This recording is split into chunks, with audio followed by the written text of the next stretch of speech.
Hey guys, listen up. I am back. Okay, and you guys know I love the switch up my hair. I had to get back. Let's get it back. Yep, get into it. Get into it. The natural hair, right? I like to get into the natural everything. I love the switch up my hair though, so this is not always gonna be. But I thank God, okay? But let me talk to you guys today about letting go and letting God. Now, we hear this phrase all the time, and people always say, you got to let go and let God. But let me tell you something. I believe half of us know how to let go of anything or let God do anything. So I'm here to help you just a little bit on how you can let go for real and let God. So when we talk about letting go, we're talking about letting it go in your mind. Many of you sit and think about that thing all day. You go over 2,465 scenarios of what could have been, of what should have happened, what you should have said, what you should have done, and what that person could. I mean, you even put yourself in other people's shoes and say, well, if they would have done this, I would have done this. I mean, you just keep on thinking about that thing over and over and over and over and over, even to the point where you try to figure it out. Right? Even if there's some need that you have and you don't know how to get that need met, you go through 160,000 ways that you can try to get this thing met. But yet, it's just not happening. That, my friends, it's called worrying. That is the part you need to let go. But I'm going to help you with how to let it go. You let it go by telling the one version that is the truth. You let it go by remembering what God promised you.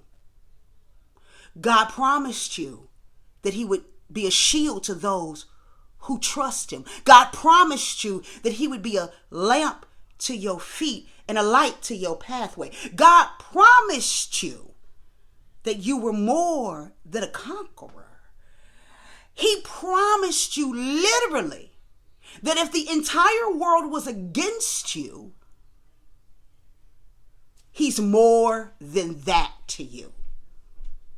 So when you want to think about that thing, that circumstances, that situation, that bill, that man, your life, your future, your past, like everything that you worry about, you got to then stand on the promises of God. That's how we really let go and let God. But you first got to be truthful about the very first version, because sometimes we worry about that thing so bad we begin to make up a story in our head and we believe that's the truth when in fact that's what you made up to make yourself feel better and to cope better with that situation. So you got to be willing to tell the truth, one version.